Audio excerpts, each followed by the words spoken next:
ভাবুক যিনি তিনি অত্যন্ত জ্ঞানীগুণী। সঞ্জয়শীল নামটি জানি, বালুরঘাট হইতে আগত একজন সুনামধন্য গায়ক। পড়ে গেছে আজকে ওনার সঙ্গে আমার আসর বাবা।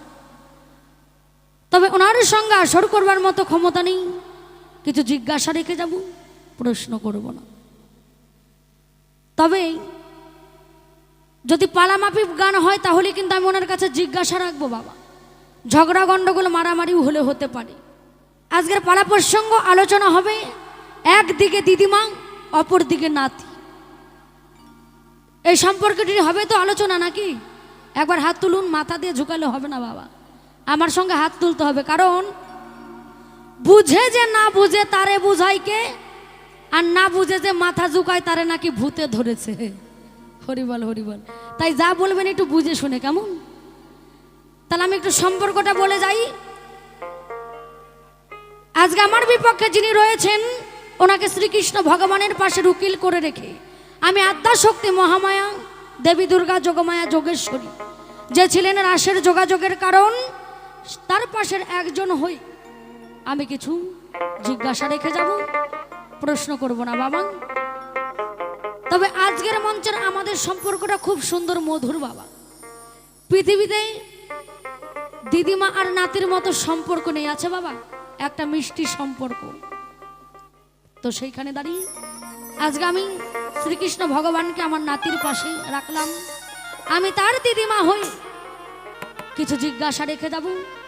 তবে তার আগে একটা কথা বলে যাই, উনি হয়তো ভাবতে পারে যে আমি এই পার্শ্ববর্তী এলাকার মেয়ে দেখে আমি ওনাকে কিছু বলবো না, সেটা কিন্তু ভুল।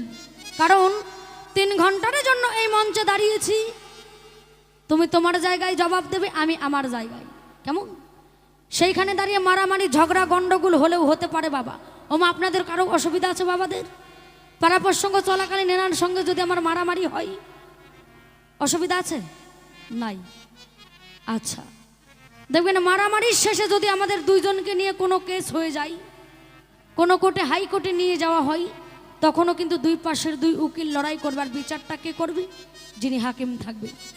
তাহলে আমরা করবো লড়াই, সেটা আপনারা সাধুগুরু বৈষ্ণব হাকিম সুরদ বিচার করবেন।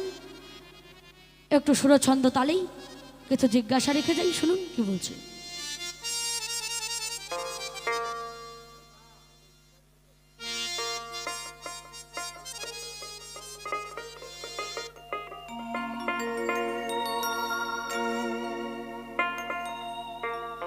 একদিন দৈবর্ষী নারদকে বললেন, নারদ জানিস আমি সবকিছু করতে পারি, কিন্তু একটা জিনিস আমার দ্বারাই সম্ভব নয়। বলছে প্রভু, প্রভু তুমি বিশ্ব ব্রহ্মাণ্ডের মালিক, এমন কি কর্ম আছে যেটা তোমার দ্বারাই সম্ভব নয়? বলছে দেখ নারদ, আমি বিশ্ব ব্রহ্মাণ্ডের মালিক হতে পারি, কিন্তু এমনও কর্ম আছে যেটা আমার দ্বারাই সম্ভব নয়। বলছে প্রভু সেটা কি একটু জানা যায়? তোমার ইশারা ছাড়া গাছের একটি মরা পাতাও হেলে পড়ে না। আজকে আমি এখানে দাঁড়িয়ে রয়েছি, এটাই আমার শেষ যাত্রা হয়ে যেতে পারে। যদি তুমি চাও তাহলে এমনও কর্ম আছে যেটা তোমার দ্বারাই সম্ভব নয়। প্রভু একবার কি সেটা জানা যায়? বলছে দেখেন আরো, আমি সব কিছু করতে পারি, এই মতো মধুময় বৃন্দাবন তৈরি করতে পারি না, সেটা একমাত্র ভক্তের পক্ষেই সম্ভব। ওমা কোটি টাকার বাড়ি থাকতে পারে, লক্ষ টাকার গাড়ি থাকতে পারে, এই মতো মধুময় বৃন্দাবন সকলেই তৈরি করতে পারে না। একবার সবাই মিলে জয় জয় নিতাই গৌর হরিবল হরিবল হরিবল। শুনুন কি বলছে, ও তুমি সবই করতে পারো,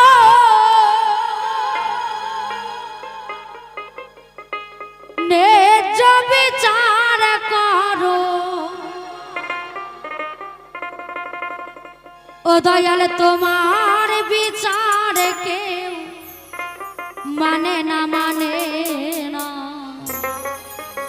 বিচার করো 16 আনা, ও গো দয়া বিচার করো 16 আনা।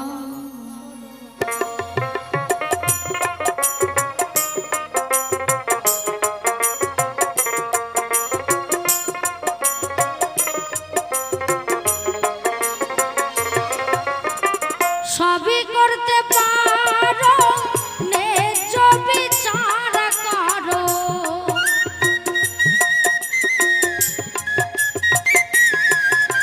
তুমি সবই করতে পারো ন্যায্য বিচার করো তোমার বিচার কেউ মানে না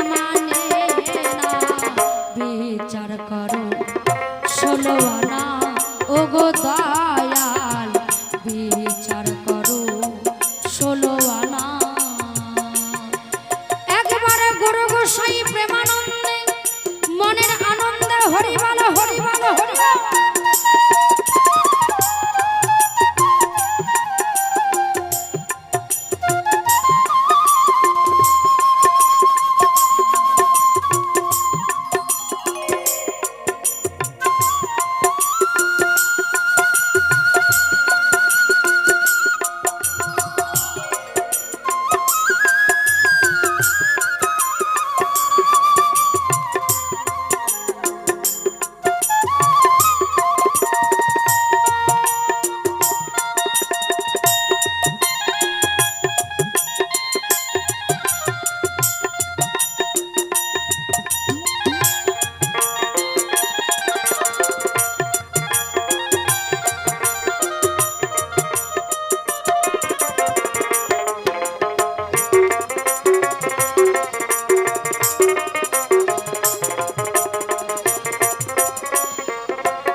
তোমার বিচার দয়াল ধীরে ধীরে হয় কোর্ট কাছারি উকিল আদালতে নয়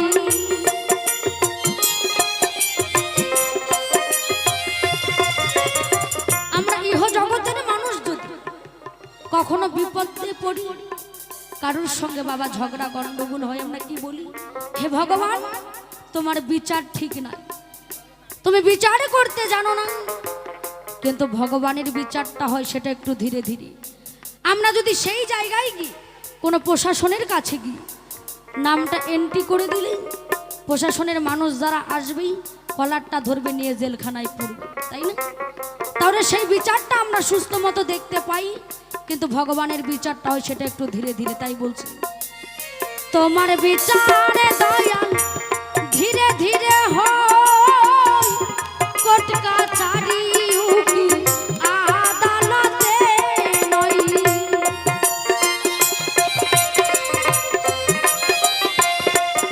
তুমি উচিত মতো দণ্ড দাও হে গোবিন্দ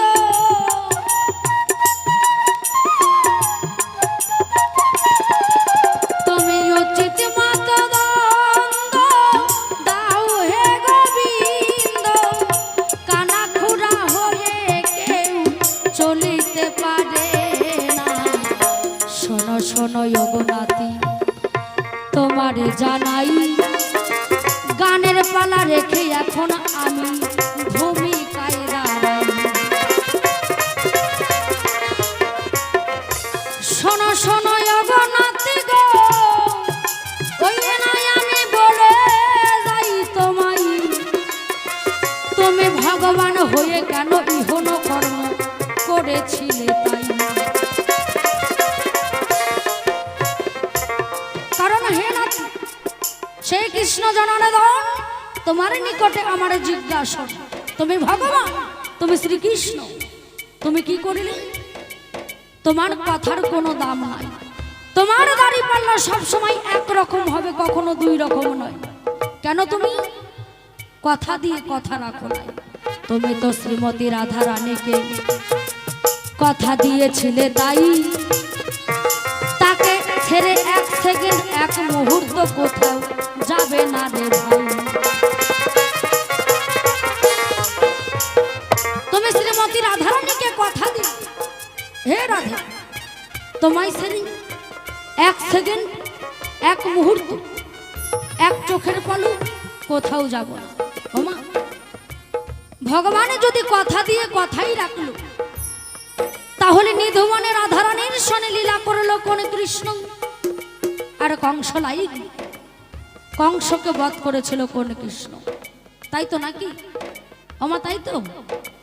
তাহলে বাক্য হচ্ছে ব্রহ্ম, আমরা জানিবারে পাই তুমি ভগবান হয়ে বাক্য নষ্ট করেছো, তোমারে শোধাই। নাতি তোমার কাছে আমার জিজ্ঞাসন, আমরা জানি বাক্য হচ্ছে ব্রহ্ম, তুমি সেটাকে নষ্ট করো, কারণ তুমি তো শ্রীমতী রাধারানীকে কথা দিয়ে রাখো নাই, তাকে কথা দিয়ে কথা রাখতেই পারো না। যদি তাই করতে তাহলে নিধুবনে রাধারানীর সঙ্গে লীলা করলো কোন কৃষ্ণ? 1 নাম্বার জিজ্ঞাসন। 2 নাম্বার জিজ্ঞাসন, কংসলাই গিয়ে কংসকে বধ করলো কোন কৃষ্ণ? তুমি একটু কৃপা করে বলে যাবে তাই, শোনো শোনো ওগো নাতি আমি তোমারে শোধাই।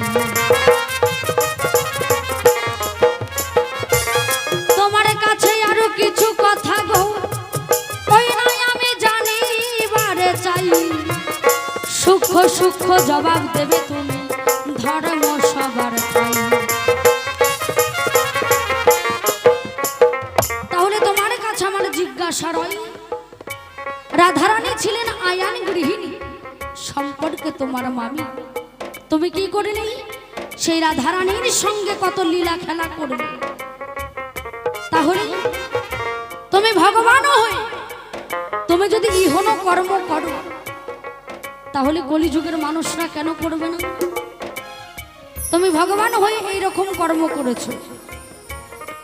আয়ান ঘোষ যখন মথুরার বাজারে ননি দুগ্ধ বিক্রয় করতে যাই, রাধারানী ভরা কলসির ঝোল ঢেলে রেখে রাখো যমুনার দিকে ধাই। একদিন কি করলেন? এই যে কালো ছোড়া রয়েছে সম্পর্কে আমার নাতি, সেই যমুনার তীরে গিয়ে মনের সুখে যখন বাঁশরি বাজাই, রাধারানী ছিলেন পরের ঘরের রমণী, সে আয়ানে গৃহিণী, তিনি কি করত? সে যমুনায় আসার ছাল করে ভরা কলসির জলে ঢেলে রেখে কি করত? সেই কলসির মধ্যে করে ননি মাখন নিয়ে সেই কালো সুরার সঙ্গে যখন দেখা করতে যাই, একদিনে দেখো জটিলা আর কুটিলা তারা পেছনে পেছনে ধাই। শোনো শোনো ওগো নাতি আমি তোমারে জানাই। তাহলে কি করলো? জটিলা আর কুটিলা হচ্ছে শাশুড়ি আর ননদী।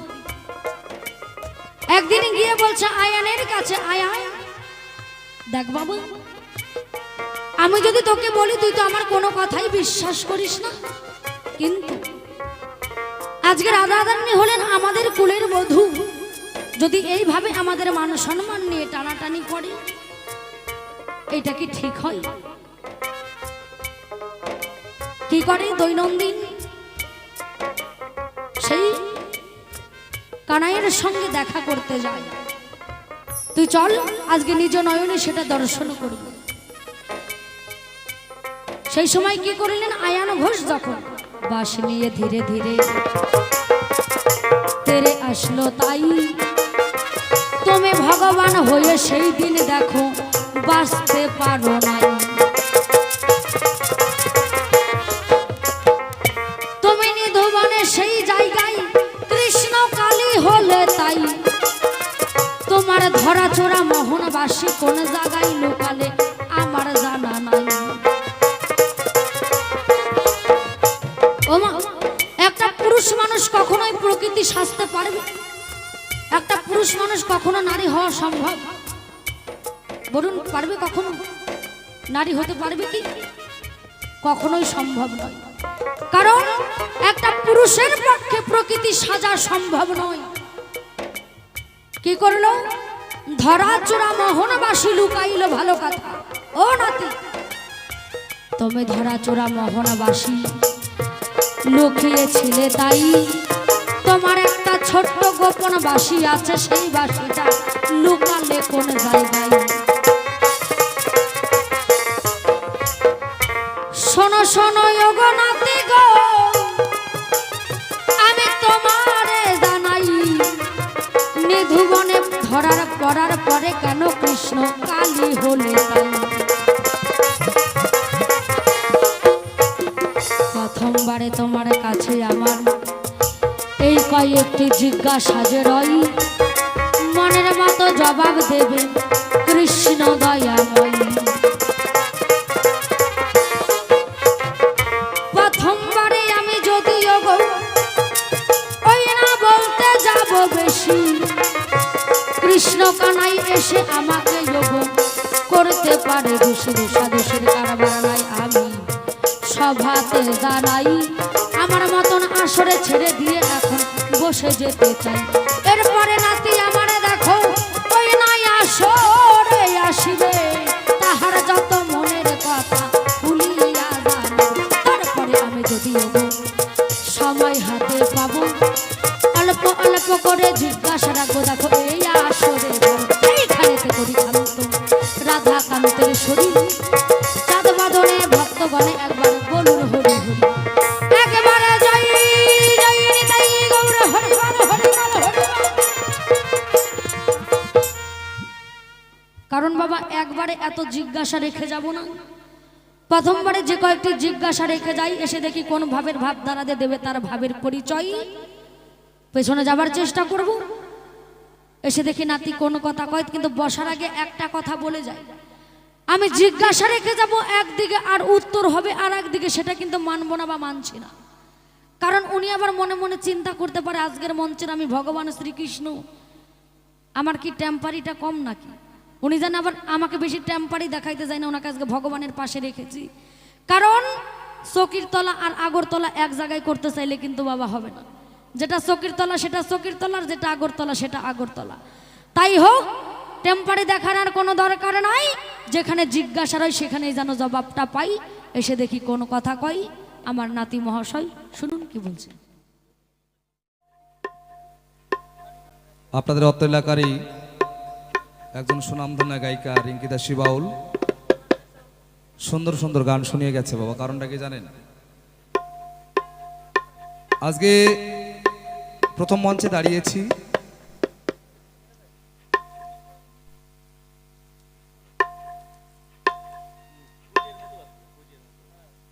গান গিয়ে গেলেন একখানি, তুমি সবই করতে পারো ন্যায্য বিচার করো, তোমার বিচার কেউ মানে না মানে না, বিচার করো 16 আনা। তাতে বোঝা গেল আজকের পালা প্রসঙ্গ হলো কোথায়, একদিকে ভগবান শ্রীকৃষ্ণ আরেকদিকে হচ্ছে যোগমায়া। আবার একটা সম্পর্ক দেখিয়ে গেছে, এখন কোন সম্পর্কেতে বাবা দিদিমার নাতি হলো আমি তা জানি না, কিন্তু হরিবল হরিবল। তবে যা কপালটা আমার খুব ভালো চলছে বুঝলেন, এই কিছুদিন ধরে যেখানেই যাই যার সঙ্গে আসার পরে খালি আমাকে খালি নাতি বানানোর চেষ্টা করে। হ্যাঁ, খালি সবার একই চিন্তা আমাকে নাতি বানাবে, তার নাতি বানালে ক্ষতিটা কি বলেন তো। তো যাক, আজকের পালা প্রসঙ্গ নাতি আর দিদিমা যেহেতু বলেছে সেই তুলনা দিয়ে একটা কথা বলতে হবে।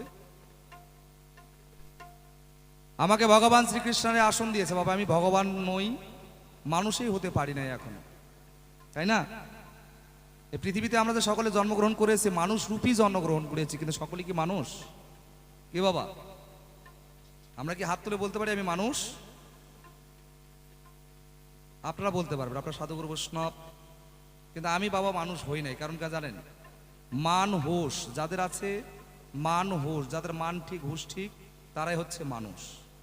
আর আমার মানও ঠিক নাই হুশও ঠিক নাই, আমি পড়লাম ছি সাক্কারের মধ্যে আর কি, মানছি, তাই না? অন্তর্দয় মানে এপিএল বিপিএল অন্তর্দয়ের মধ্যে যেটা সেটাই আমি, হরিবল।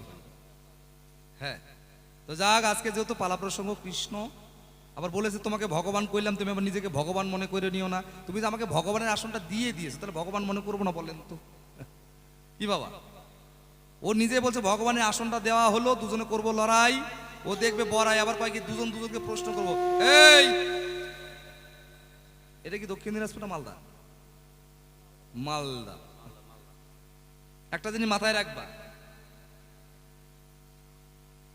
কয় না যে আপন কপালে দোষে যা হয় সবকিছু হয় বাবা। যেমন একটা কুড়াল যদি আপনি ফেলে রাখেন, ওই কুড়ালের উপর আপনি পাটা দিলে আপনার পা কাটবে,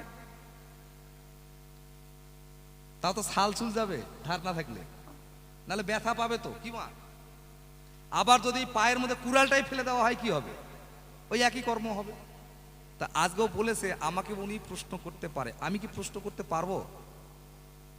ওনাকে প্রশ্ন করতে পারবো? কথা কন না কে মুরব্বী? গান দেখছেন না খাচ্ছেন কোনটা? হাঁ করে তাকায় আছেন যে। হরি বল হরি বল, একটু কথা বলেন মা, আমার সঙ্গে লজ্জা পাওয়ার কিছু নাই। প্রশ্ন করতে পারি? তাহলে ওর কাছে সর্বপ্রথম একটা জিজ্ঞাসা এটাই রেখে গেলাম, কি? আচ্ছা বলবে তুমি যে আমার দিদিমা, তুমি হলে শিবের ঘরণী, তাই না? তাই তো নাকি? ও তো যে প্রমাণ দিয়ে গেল, শিবের ঘরণী, যোগমায়া, যোগেশ্বরী, যোগাযোগের কারণ, ও হলো আমার পিয়ন। আগেকার দিনে বাবা মা যখন প্রেম করতো, এখনকার দিনের হয় না, এখন তো মোবাইলে প্রেম হয় বাবা, বুঝলেন? আগে তো আর মোবাইলে প্রেম হতো না। তাই বাবা মারা যখন প্রেম করেছিল তারা কি করতো, তাদের একটা বান্ধবী হোক বন্ধু হোক তাদের পিয়ন রাখতো। বন্ধু আমার এই কথাটা যায় তোর আমার ওই মানুষটাকে কয়ায়, ও যায় কবে, আবার ওর কাছে খবর নিয়ে এসে এদিকে কবে, ওটাকে বলা হয় পিয়ন। কি ঠিক বললাম তো নাকি? যোগমায়া যোগেশ্বরী যে আমার পিয়ন হয়েছিল সে। আচ্ছা যোগমায়া, একটু তুমি সত্য করে বলবা তো, তুমি আমার সঙ্গে সত্য যুগেও দেখা দিলে না, আমি সত্য ভগবান ছিলাম, ত্রেতাতেই এলাম, দাপরে এলাম, কলিতেও এসেছিলাম, তুমি তো আমার সঙ্গে কোনো যুগে যোগাযোগ করলে না, দেখা দিলে না, কিছুই করলে না, তাহলে তুমি আমার পিয়নটা কেন হলে? কি সবাই কি আর পিয়ন হয় বাবা? আমি যদি এখানে কাউকে বলি মা আমার ওই ওই বাড়ির সঙ্গে একটা গল্প সল্প করা দেন তো, হট করে পিয়ন কেউ হবে? হবে না। তুমি এইটুকুই পরিচয়টা দিবা, তুমি যে আমার দিদিমা হলা, আমার পিয়নগিরি করলে এই দাপর যুগে এসে কোন কারণে তুমি আমার পিয়ন হইছো, জবাবটা দিবা। এটা তোমার কাছে প্রশ্ন, তোর কাছেও প্রশ্ন থাকলো। ফটফট করে তাকাই আছিস তুইও কর। এরা খুব চালাক বুঝলেন, এরা চারজন যে আছে না, এরা করে কি, আসর শেষ হবে ঘরে বসে, এখানে এক আসর পালা হয়ে গেল, ঘরে যে আবার শিল্পীদের সঙ্গে আসর শুরু করবে। হ্যাঁ মানে আমি হলাম না, আমার উপর মাথা টুপি যারা চালাতে চায় এরা। দেখ আজকে তোদের কাছে প্রশ্ন থাকলো, যোগমায়া যোগেশ্বরী তুমি যে এহ জগতে আসে আমার পিয়ন হয়েছো, এটা কোন কারণে হলে একটু সুন্দর করে যাবে বলে, এটাই তোমার কাছে প্রশ্ন। এবার একটা গান ধরি, তার কাছে যাওয়ার চেষ্টা করি। তবে বাবা ভালো করেছে, ও দিদিমা হয়েছে যখন মনের কথা তাকে বলাই যায়, কি যায় কি না যায়? কারণ একমাত্র দিদিমার কাছে সবকিছু খুলে বলা যাবে। আমি এমনি রাধার যন্ত্রণায় বাসি না। দিদিমা তুমি মাঝখান থেকে এত প্রশ্ন করে গেলে, বলে কি তুমি রাধারানীকে কথা দিয়েছিলে, কথা রাখো নাই কেন? তোমার কথার দাম নাই, তুমি মিথ্যেবাদী। বাহ। দ্বিতীয় প্রশ্ন করলো দান, তুমি মামির সঙ্গে করলে প্রেম। তৃতীয় প্রশ্ন কি করে, আমি নাকি নিধুবনে গিয়ে ধরা পড়েছিলাম, সেই জায়গায় নারী রূপে ধারণ করেছিলাম। হে জনার্দন, তুমি যখন নারীকে নিজেকে নারী সাজাইলে, তোমার ধরাচূড়া মোহনবাসী কোথায় লুকাইলে তা তো যাবে বলে, কিন্তু একটা পুরুষ মানুষ যদি নারী সাজে সে সম্পূর্ণ কি হতে পারে বাবা? তো দিদিমা কয় কি, আমি এর কি করে কইছে না মস্করা করে কইলো বাবা, কয় তোমার গোপনবাসী তুমি কোথায় লুকাই রাখি দিয়েছিলে একটু বলে যাবা। বাহ, এই দাদা জিজ্ঞাসা করতে হবে প্রকাশ। তাহলে একটা গান ধরি আর ধীরে ধীরে দিদিমার কাছে যাওয়ার চেষ্টা করি।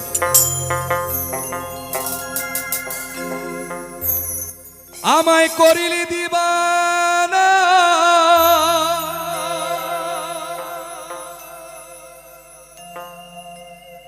ঘরে রইতে দিলি না, কোন কাজেতে আমার মন তো বসে না, অল্প বয়সে বন্ধু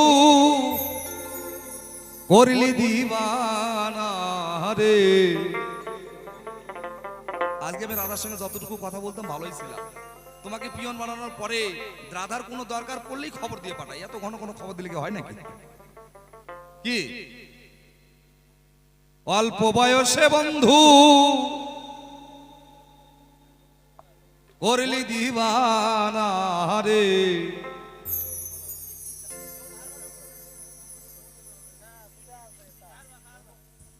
আমায় করিলি দিবানা, ঘরে রইতে দিলি না, করিলি দিবানা, ঘরে রইতে দিলি না, কোন অল্প বয়সে বন্ধু করলি দিবানা রে, অল্প বয়সে বন্ধু করলি দিবানা রে।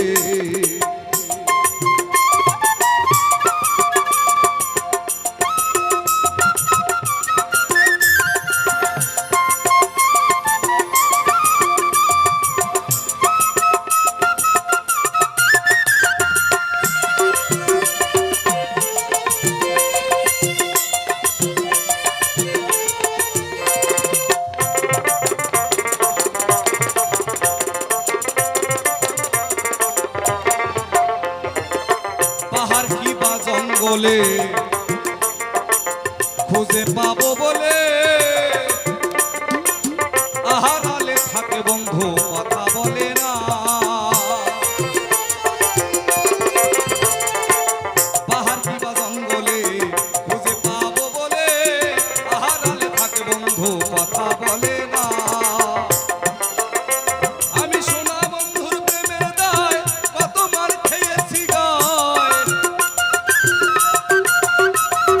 সোনা বন্ধুর প্রেমের দায় কত মার খেয়েছি গায়।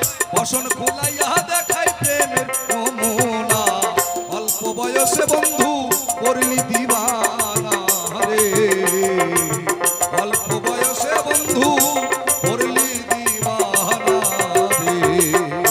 জয় জয় রাধা গোবিন্দ একবার হরিবল হরিবল হরিবল।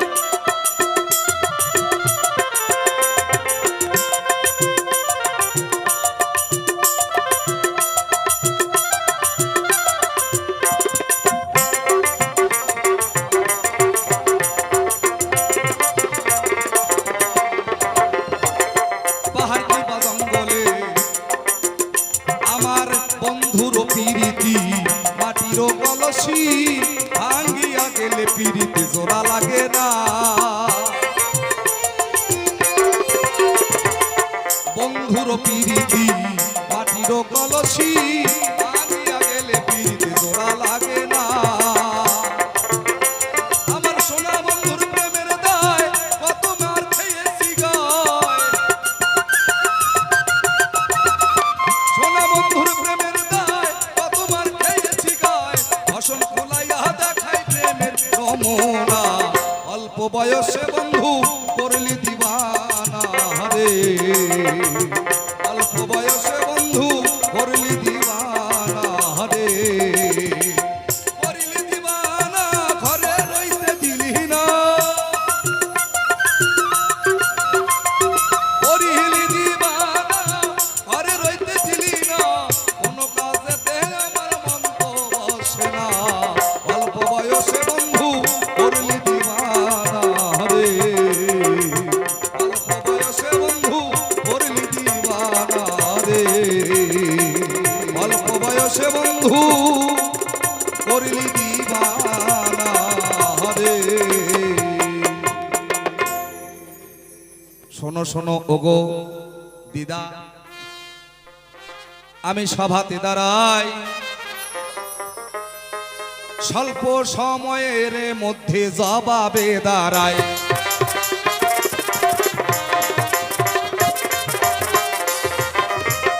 তুমি যাহা জিজ্ঞেস করে গেছো ওই না ধর্ম সভার ঠাই, প্রত্যেক কথার জবাব দিব এখন, দিব পরিচয়। কারণটা সময়টা হাতে অল্প আছে বাবা, বুঝলেন কেমন জানেন? আজকের দিদিমা জানি একটু প্রেশার করতো ভাই, অনেক জিজ্ঞাসা করেছে, মানে ছোট ছোট প্রশ্ন করেছে, জবাব। আমি রাধারানীকে কথা দিয়েছিলাম, কথা কেন রাখতে পারি নাই, এই উত্তরটা আপনারাই দেবেন।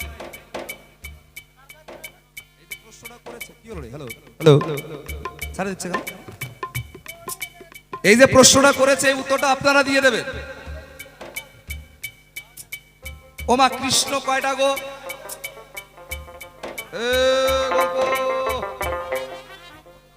শিল কৃষ্ণ কয়টা?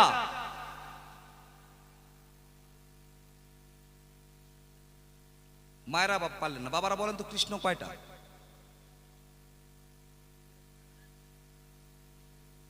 ওমা মুখের দিকে তাকায় আছে কেন বা? একটাই কৃষ্ণ, বাহ। তিনি হলেন জগৎপতি, তিনি লীলা সম্পূর্ণ করিবার তরে অনেক কয়বার এসেছে ধরায়, আরো কিছু রূপ ধরে, তাই তো নাকি? কিন্তু শাস্ত্রে বলছে কৃষ্ণ চারখানা, কেউ বলছে ত্রিতাং কৃষ্ণ, কি তাই না?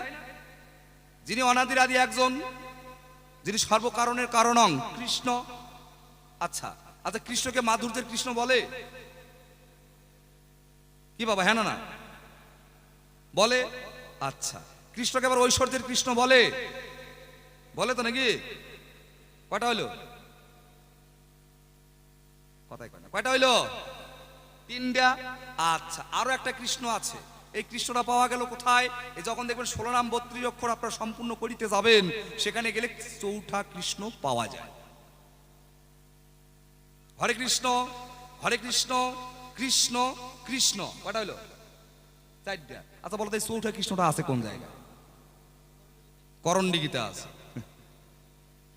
এই চৌঠা কৃষ্ণর খবরটা যার জানা আছে তারা সম্পূর্ণভাবে বলিতে পারিবেন রাধারানীকে মিথ্যা কথা কোনোদিনই গোবিন্দ কয় নাই। কথা দিয়েছিল কখন? যখন দুধের শিশু ছিল তখন। কি দোলনায় শুয়েছিল রাধারানী চোখ বন্ধ অবস্থায়, সে সময় কানাই গেল, মানে গোপাল গেল মায়ের সঙ্গে, সেখানে গিয়ে তাকে জাগাইলো। তখন রাধারানী চোখ মেলে তাকাইলো, বলেছিল হে গোবিন্দ, তুমি আমাকে ছেড়ে চলে এসেছিলে, আমার আর কিছু ছিল না সঙ্গে, তুমি ছাড়া আমার কে আছে? অর্থাৎ তুমি আমাকে কথা দাও, আমাকে ছেড়ে আর যাবে না। সেদিন কথা দিয়েছিল যে তোমাকে ছেড়ে যাব না। আচ্ছা, কৃষ্ণ যে রাধারানীকে ছেড়ে গেছে, এই দোষটা কার আছে বলেন? আমি তো সর্বদাই রাধারানীর দোষ দেখতে পাই। যদি বলেন কেন, আপনারা জানেন সবার কৃষ্ণ। কি কৃষ্ণ কি কারো একার? না, সে সবার। একদিন রাধারানীকে বলেছিল গোবিন্দ, হে রাধে, আজকে তোমার কুঞ্জ সাজিয়ে রাখবে, আমি আসবো নিশীতে আজকে তোমার কুঞ্জে। এই কথা বলে যখনই সন্ধ্যাবেলা দুই বন্ধু একত্র হয়ে যাবে, কারণ বন্ধুদের নিয়ে যাওয়ার কারণ এইটাও একটা ব্যাপার আছে, আপনাদের সবার জানা আছে।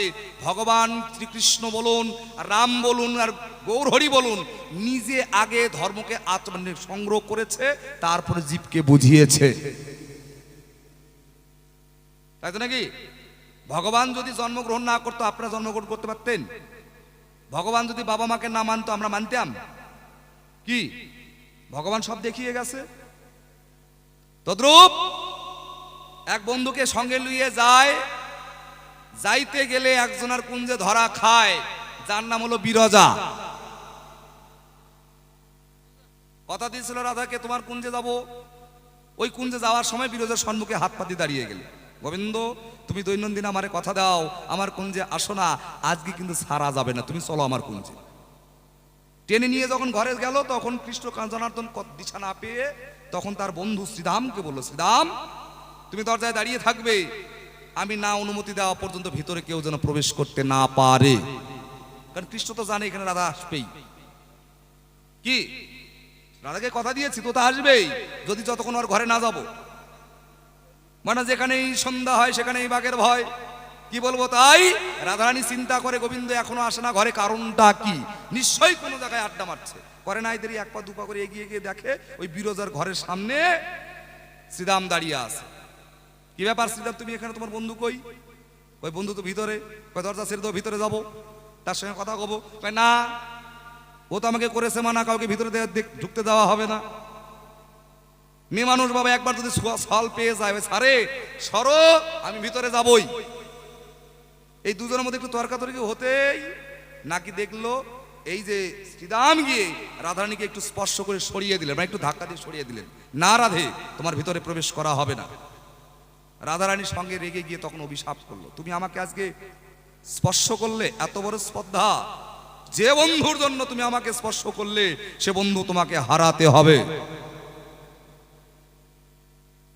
এই অভিশাপ করলো যখনই, শ্রীরাম রাধারানীকে অভিশাপ করলো, হে রাধে আমি যদি বন্ধু হারা হই, তোমাকেও সখা হারা হতে হবে 100 বৎসর। কি দুজন দুজনকে অভিশাপ করেছিল। তারপর রাধারানী জোরপূর্বক ভিতরে ঢুকলো, বিরজা নদী হলো, সেখানে কৃষ্ণ সর্প হয়ে খেলা করলো, রাধারানী ময়ূর হলো, ধরে একটু পা দিয়ে ধরে একটু ঝটপট করে চিপাই দিল, কৃষ্ণ সেখানে একটু টেরও পাইল আর কি। তাহলে অপরাধটা কার? নাকি একমাত্র রাধার? তুমি যদি ওখানে গিয়ে ধাক্কা ধাক্কি না করতে তোমাকে অভিশাপ পেতে হতো না, আর তোমাকে ছেড়ে আমি যেতামও না।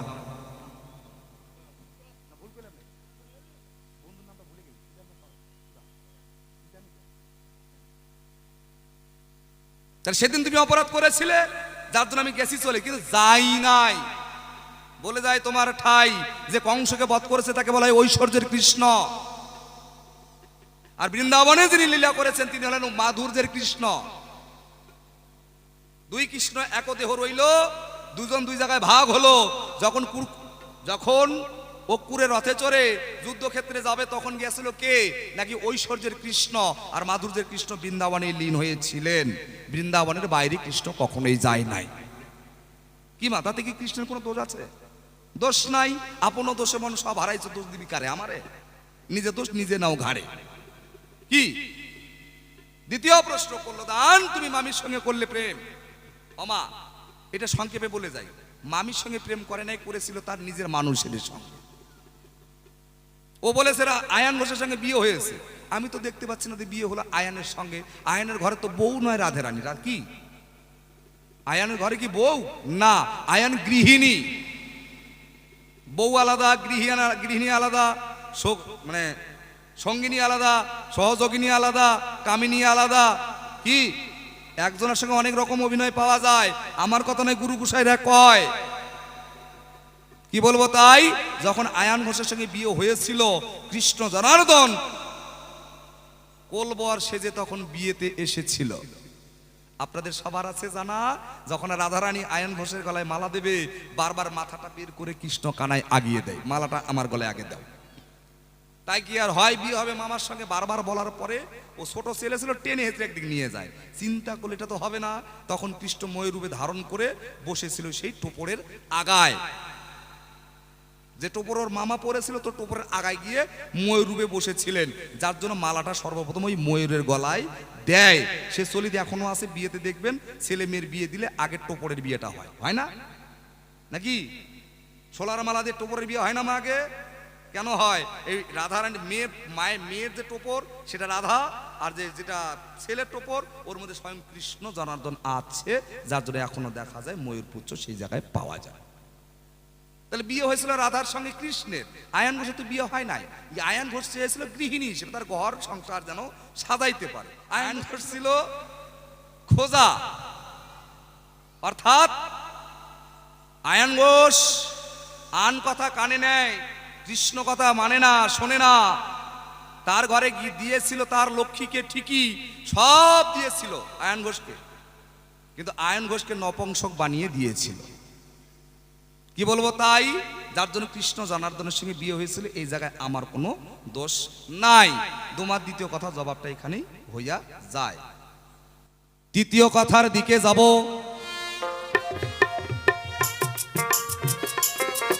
আমি বলি সভার ঠাই, নিধুবনে কেন ধরা পড়েছিলাম, আর এই গোপনবাসী আমি রেখেছি কোথায়?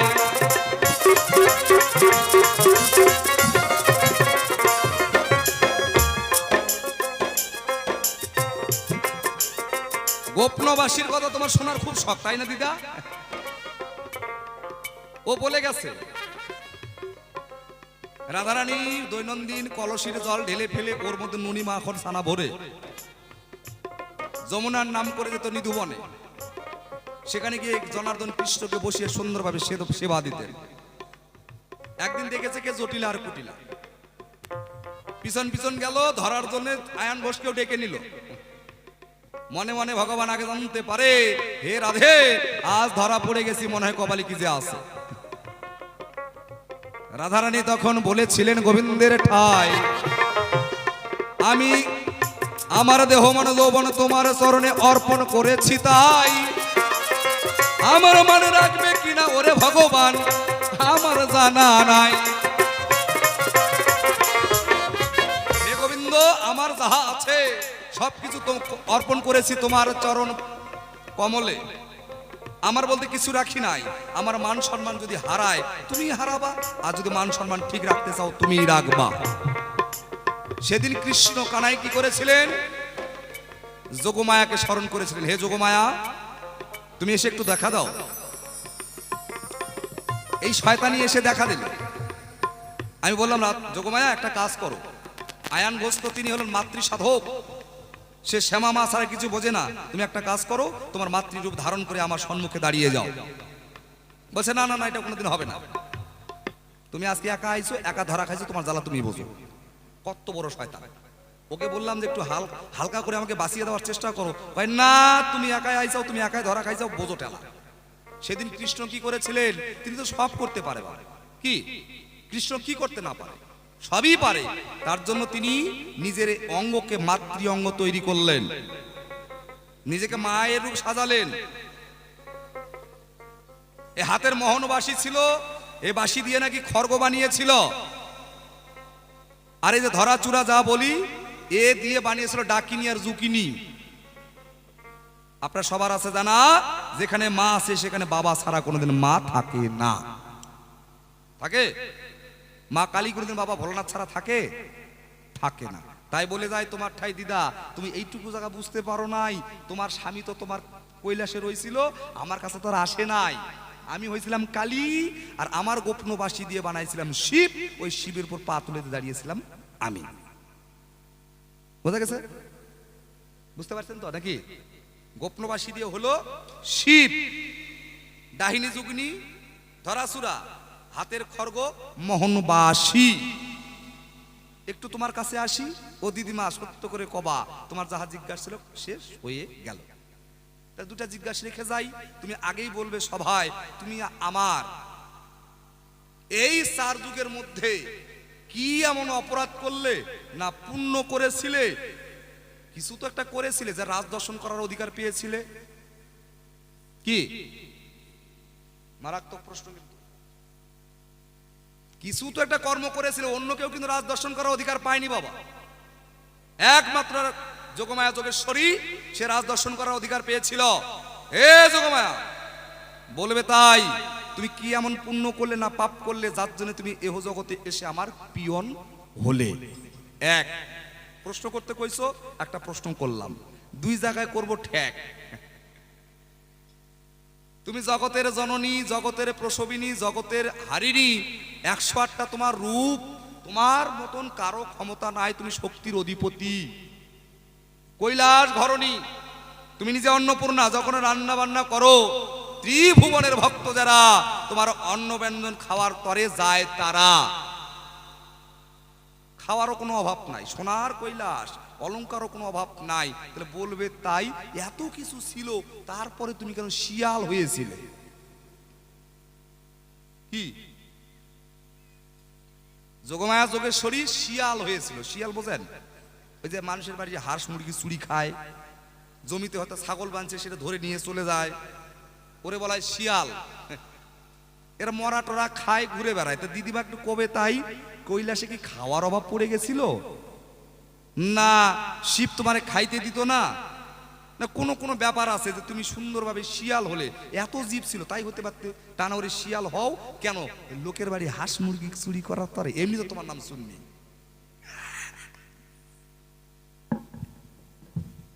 তোমাকে তো সবাই সুন্নি কয় এই কারণে নাকি? হাঁস মুরগি চুরি করে খাওয়ার জন্য নাকি? এমা দুর্গাকে সুন্নি কয় না? বলে দুর্গাকে সুন্নি কেন কয়? আমার মনে হয় ওই শিয়াল রূপে ধরে এই বাড়ি বাড়ি যায়, হাঁস মুরগি চুরি করে, যার জন্য তোকে সুন্নি কয়। একটু ভালো করে পরিচয় দিবা, কেন তুমি শিয়াল সাজলা আর তোমাকে কেন সুন্নি কয়, সবাই জানতে চাই সবার ঠাই। প্রথমবারে তোমার কাছে এই যে 2টা জিজ্ঞাসা রেখে যাই, সঠিক সঠিক জবাব দিবা যোগমায়া ধর্মসভার ঠাই।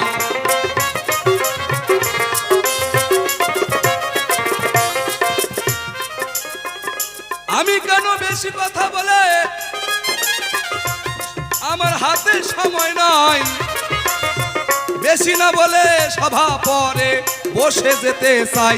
এরপর আমার দিদা আসরে আসিবে, তাহার যত মনের কথা ভুলিয়া জানাবে। এর থেকে যদি আমি বলতে যাব বেশি, বিদায় এসে সভা পরে করতে পারে দোষী।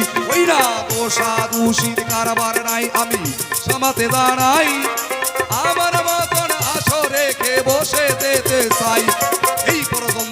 শ্রীকান্ত আমি রাধাকান্তের শরী সাধবদনে ভক্ত সবে বলুন হরি হরি হরি বল হরি বল হরি বল হরি বল হরি বল।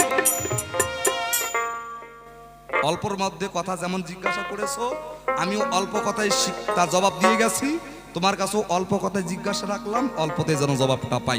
লম্বা সুইংগামের মতন করলে হবে না ভাই। দেখি দিদা কোন কথা কয়। ওরে তুই যদি আমার হইতি রে ও বন্ধু ও নাতি আমি হইতাম তো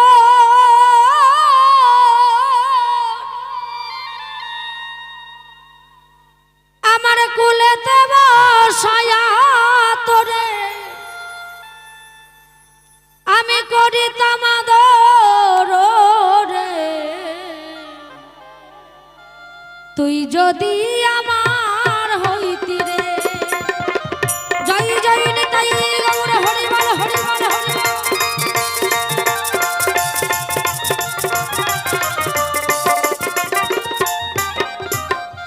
তুই যদি আমার হইতি রে ও নাতি আমি হইতাম তো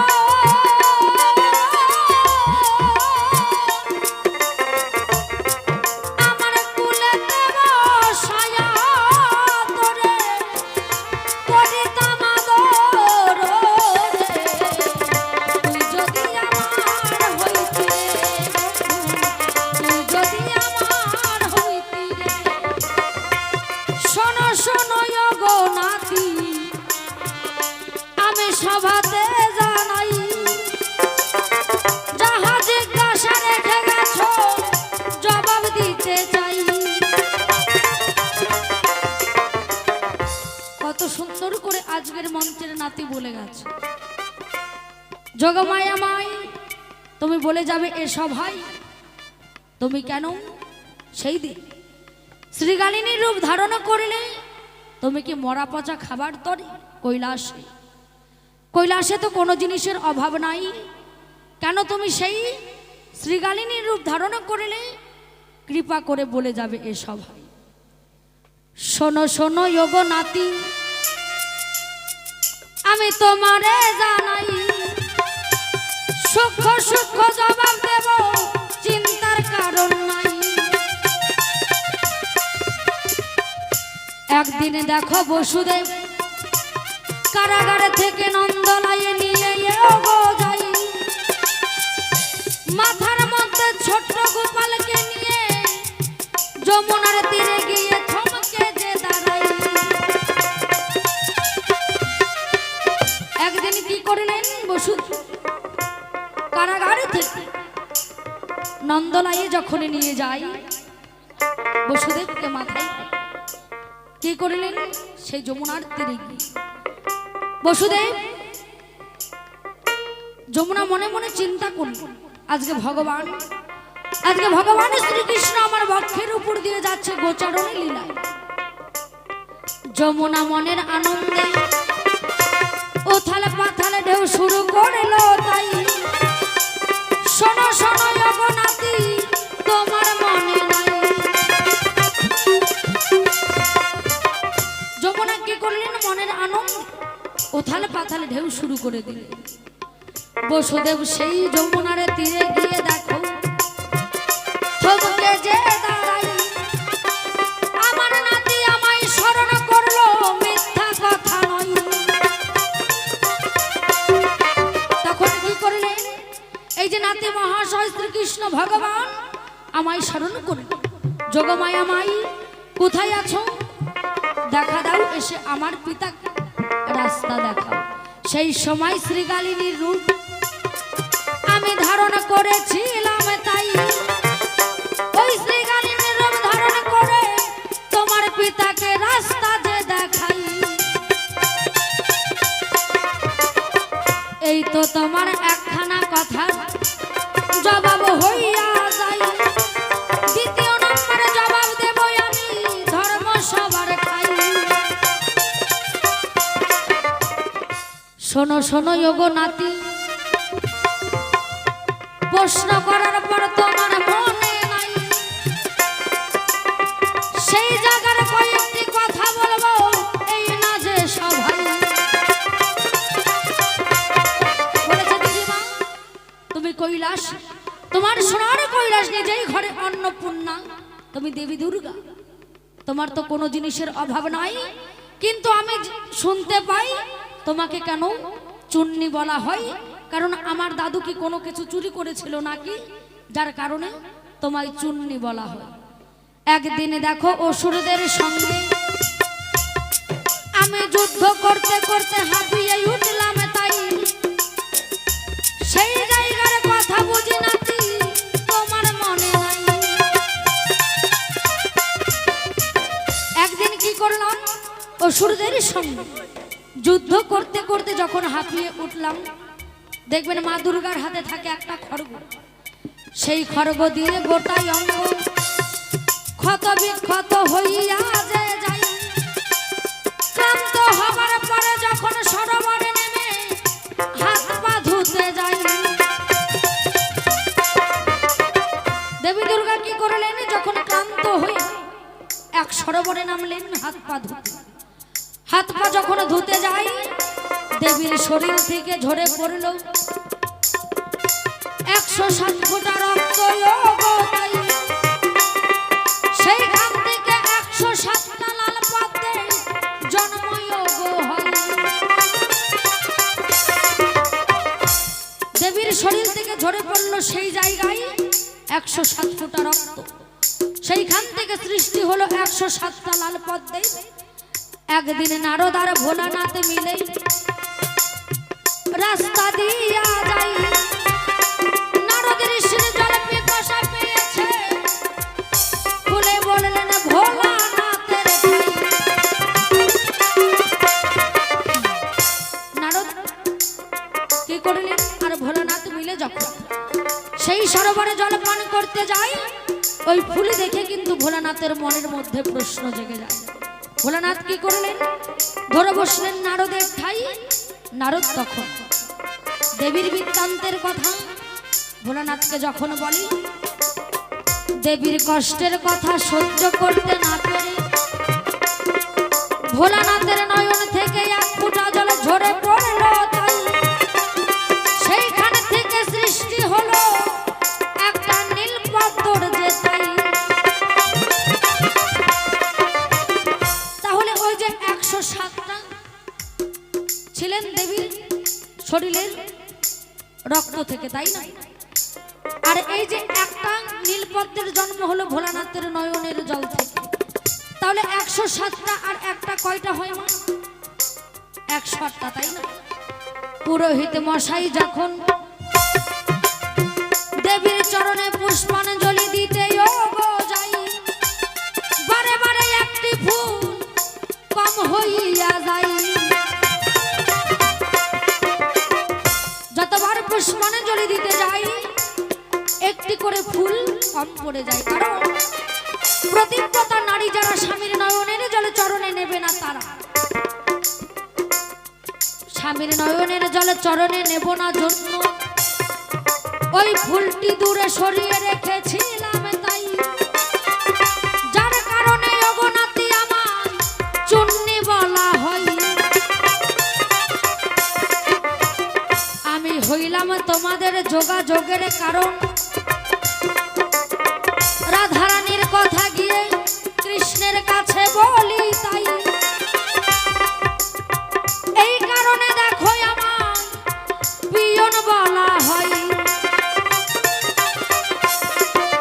কারণ একমাত্র সেই জায়গায় ভোলানাথের সেই জায়গায় আমি যখন শ্রীকৃষ্ণ ভগবান রাধারানীকে নিয়ে নিধুবনে যখন লাসলীলা করে, আমি সেই জায়গায় যোগাযোগের কারণ, কারণ আমার ইচ্ছাই তাদের রাসলীলা হতো, আর আমি না ইচ্ছা করলে সেই জায়গায় হতো না।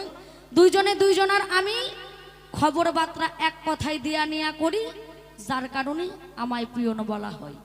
এই তো তোমার কথার জবাব কথাই হইয়া যাই, শোনো শোনো অবনাতি তোমারে জানাই।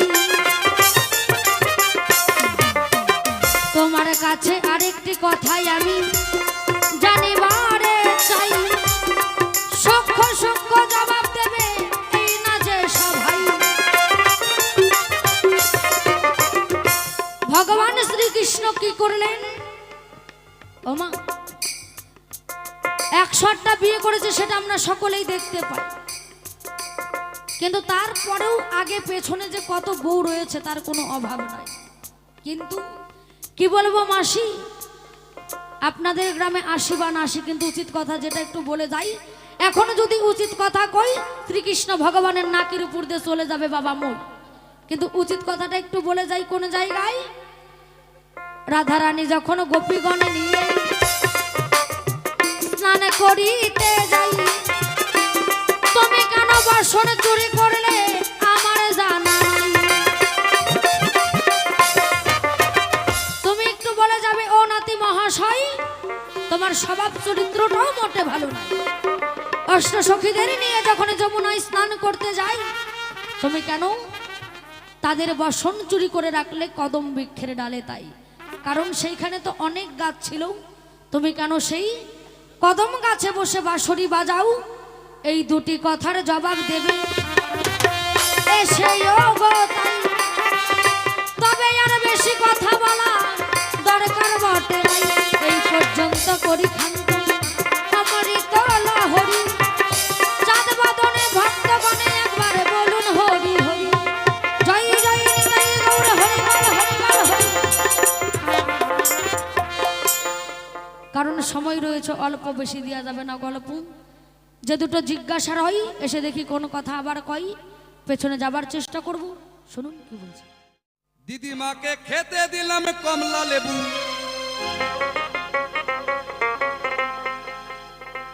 ও দিদা তোমায় খেতে দিলাম কমলা লেবু। দিদিমা আমার কামড়াঙ্গায় কামড় দিয়াছে, আজ আসরে দিদিমা আমায় ধরা দিয়াছে।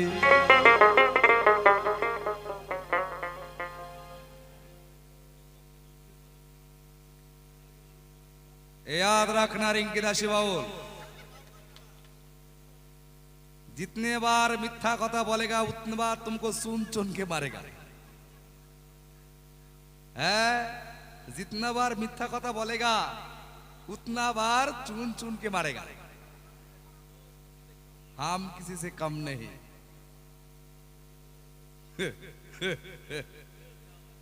মানে ব্যাপারটা কি জানেন, ও আমার পিয়ন হইছে, ওই কথাটার কয় না, তুমি তো ভালো করে জানো, তুমি কইয়া দিও। হ্যাঁ মানে আমি ভালো করে জানবো তো। এই যোগমায়া পূর্ব জন্মে যখন ত্রেতা যুগে এসেছিল কি রূপে জানেন? কব কয়ে যাই। যখন রামচন্দ্র সীতা হারিয়ে গেল, রাবণ চুরি করে নিয়ে গেল, রামচন্দ্র মনের দুঃখে কান্নাকাটি করে, গাছের গোড়ায় চিন্তা করে, হাই ঠাকুর এটা কেমন কর্ম হলো, সীতা আমাকে ছেড়ে চলে গেল, এই দুঃখ আমি কারে কই। মনের মতন করে তিনি বসে বসে একাই কান্নাকাটি করে। কিন্তু কৈলাসে দুর্গা বসে শিবের ঠাই, ওই রামচন্দ্রের দুঃখ কিন্তু সহ্য করতে পারে নাই। রামচন্দ্রের দুঃখ কৈলাসে বসে আর পার্বতী সহ্য করতে পারছে না। শিবের কাছে প্রার্থনা করলেন, ভোলেনাথ তুমি যদি একটু আদেশ করো আমি একটু রামচন্দ্রের সঙ্গে দেখা করতে যাই। বলে দেবী তুমি যে কি করবে, ও তো এখন খুব কষ্টে আছে, খুব কান্নাকাটি করছে, কই আমি একটু দিয়ে সান্ত্বনা দিয়ে আসি। হ্যাঁ তাই কি আর হয় নাকি, কারণ আমি যাই। তো যাও। এই খেপি করে নাই দেরি, রামচন্দ্রের সঙ্গে দেখা করতে যখন গেল তখন নিজেকে সীতা বানাইল। বুঝলেন, সীতা বানিয়ে চলে গেল রামচন্দ্রের সম্মুখে, গিয়ে বলে রামচন্দ্র হে রঘুনাথ তুমি কান্নাকাটি করছো কেন, দেখো না আমি তো এখানেই আছি, আমি তো কোথাও যাই নাই। রামচন্দ্র যখন তার দিকে তাকিয়েছে, তাকানোর পরে সর্বপ্রথম তাকে বলেছে, মা সবাই আমার সঙ্গে ছলনা করলো, মারে তুই শেষ পর্যন্ত আমার সঙ্গে ছলনা করলি। অর্থাৎ রামচন্দ্র জানতে পেরেছে এটা সীতা নয়, এটা আদ্যাশক্তি মহামায়া। চিনলেন কেমন করে? সীতার সর্বঙ্গ শরীর সর্বরূপ সীতার ধরেছে দুর্গা, কিন্তু তার যে ত্রিনয়ন ছিল, এই ত্রিনয়নটা লুকানোর জায়গা কথা মনেই নাই। যোগমায়া যোগেশ্বরী তার ত্রিনয়নটা লুকাতে পারে নাই, ওই লুকানোর কথা মনেই নাই, যার জন্য ধরা খেলো। কয় রামচন্দ্র যে দেখো মা, এহ জগতে তোমার দরকার আমার নাই, আগত জন্মে যখন যাব তোমার দরকার আমার পড়িবে, আমার সঙ্গ দেবে, তুমি হবে আমার যোগাযোগের কারণ। তখন যোগমায়া বলেছিল, আমি যখন যোগাযোগের কারণ হব, হে রামচন্দ্র, আগত জন্মে তোমার কর্মকাণ্ড যেন আমার চোখের সম্মুখে দেখতে পাই, এইটুকু প্রার্থনা জানাই। তখন বলেছিল, আমার বৃন্দাবন যত লীলা সম্পূর্ণ করিব, তুমি যোগাযোগ করিবে এবং আমার রাস মঞ্চে রাস দর্শন করার অধিকার একমাত্র তোমারই থাকিবে। বোঝা গেল? যার জন্য তুমি এলে, এসে আমার পিয়ন হলে। দ্বিতীয় প্রশ্ন করেছে দান, করে যায় তার সমাধান।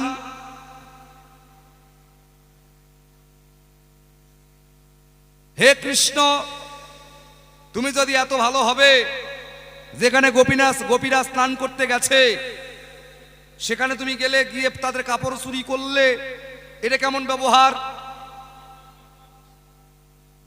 আবার বলে গেছে, হে কৃষ্ণ, সেখানে যাওয়ার পর বসন নিয়ে ডালে রাখলে, একটু ভালো করে কও, তোমার এহনো ব্যবহার দেখতে পাই, জবাবটা দাও। এই তো মানে কি? আর কিছু জিজ্ঞাসা করেছে কি? করে নাই। তাহলে একটা সুন্দর করে গান ধরি, এই গানের মধ্যে জবাব দিয়ে আজকের মতন বিদায় নিতে চাই। আসো দেখি ভাই মঞ্চে, তাই তাড়াতাড়ি আসো। আপনাদের সবার আছে জানা, কৃষ্ণ জনার্দন সর্বদাই কদমে চড়ে গাছে বসে বাজায় বাঁশি, কি মাথায় তো? তাহলে যখন গোপিনীরা স্নানে নামলেন, স্নানে নামার পরে তারা কি করেছিলেন? নাকি নিজের যত কাপড় ছিল সবকিছু তারা ডাঙ্গায় রেখে দিল। ডাঙ্গায় রেখে উলঙ্গ অবস্থায় সরোবরে নেমে জলকেলি করে, কিন্তু এই জায়গায় করেছিল তারা ভুল। জলের দেবতা বরুণ দেব ওই জলের তলায় বসে করছে ধ্যান। ধ্যানমগ্ন হলো, তাকিয়ে দেখে তার চোখের সম্মুখে যুবক যুবতী যারা উলঙ্গ অবস্থায় স্নানে নেমেছে, তারা সঙ্গে সঙ্গে কৃষ্ণের কাছে করলো তার আর্তনাদ, হে গোবিন্দ, হে ভগবান, এখনো কর্ম করছে নারীরা, তুমি কি তাদের শিক্ষা দিতে পারো না? মনে জানতে পায়, সেখানে কৃষ্ণ কানাই গিয়ে পৌঁছায়। কাপড় নিয়ে রাখলো ডাঙ্গায়, ওই কাপড় রাখলো ডালের আগায়। স্নান সেরে যখন গোপিনীরা উঠবে, দেখে জামা কাপড় আর নাই। কি ব্যাপার, জামা কাপড় গেল কোথায়? উপর দিকে তাকিয়ে দেখে কদমের ডালে বসে কৃষ্ণ গানায় বাঁশরি বাজায়, সব কাপড় রেখেছে ডালের আগায়। এই কাল, তুই এখানে কি করিস? তোর মান সম্মান নাই, মা বোন জ্ঞান নাই, দেখছিস সেখানে আমরা স্নান করছি, আর তুই এখানে বাঁশরি বাজাচ্ছিস, তোর হুঁশ নাই। অনেক কথা কথোপন হলো, অবশেষে জামা কাপড় যখন চাইলো, গোবিন্দ বলে, জামা কাপড় নিতে হলে ডাঙ্গায় এসে নিয়ে যাও। বলে, ছি ছি ছি ছি, এ কোনোদিন সম্ভব? আমরা নারী, আমরা কি উপর ডাঙ্গায় যেতে পারি? বলে, তাহলে একটা কাজ করো, তোমরা তো আমাকে বলো, তোমাদের সবকিছু নাকি আমাকে করেছো অর্পণ, তোমার জীবন যৌবন মন প্রাণ সবই যদি আমার হবে, তা আমার সম্মুখে উলঙ্গ অবস্থা আসলে ক্ষতি কি? বলে, না তা কি হয়? হয় মানে, যখন এসেছিলে তখন ল্যাংটা এসেছো, আবার যখন চলে যাবে ধরাধাম ছেড়ে, তখনও তুমি ল্যাংটা যাবে। যদি তোমরা আমার সম্মুখে উপরে এসে আত্মসমর্পণ করতে পারো, তবে কাপড় দেব, তাছাড়া নয়। তারা আত্মসমর্পণ করলেন, কাপড় তাদের দিয়ে দিলেন, আর তাদেরকে বলে দিলেন, আর একটা অভিশাপও রেখে গেলেন। অভিশাপটা কি?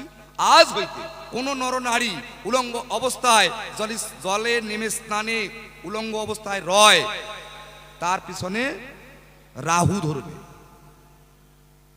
দেখবেন গ্রামে গঞ্জে অনেক মহিলারা আছে, মায়েরা আছে, স্নানে নেমে স্নান দান করে কাপড় নিয়ে বাড়ি চলে গেল। আমা এই কাজটা জীবনও করবেন না। এই কাজ করবেন, আপনি অজান্তে অসতী হয়ে যাবেন। আপনি জানেন আমি সতী, কিন্তু আপনি অজান্তে অসতী হবেন, এটা আপনারা টের পাবেন না। কেন জানেন? আপনাদের জানা আছে তাই, যখন একজন ভিজা গায়ে অবস্থায় বাড়ি ফেরে, ওই সময় ওই রূপে দেখে যদি কোনো পুরুষের গায়ে কাম জাগ্রত হয়, কাম জাগ্রত হবে, আপনার সতীত্ব নষ্ট হয়ে যাবে বলে গেলাম সভা পরে। অর্থাৎ উলঙ্গ অবস্থায় জলে নামতে নাই। হয়তো অনেকে মনে করে আমরা তো সাভারে স্নান করি, বিল্ডিং এর পাঁচতলার মাথায়, ওখানে উলঙ্গ স্নান করলে কি হবে? ওমা, ওইটাও জল এটাও জল। কি, যেখানে স্নানে যান একটা আবরণ অবশ্যই গায়ে রাখেন। এই ভুল কোনোদিনই করবেন না। যদি করেন আপনার সংসারে সুখ শান্তি জীবনও ফিরে আসিবে না। বললাম তাই, এই ছিল জিজ্ঞাসা করে দিলাম তার প্রকাশ। আরেকটা কথা জিগিয়ে গেছে, তুমি 108টা বিয়ে করেছো, ওটা ভুল কথা কইও না খেপি। গোবিন্দ কোনোদিন বিয়ে করে নাই, 1600 গোপিনী নিয়ে লীলা করেছিলেন। 1600 নয়, কি তাই তো খেপা? থাক, কত দূর কথা দরকার নেই, টাইম শেষ। এখন মঞ্চে শিল্পী আসবে আমাদের।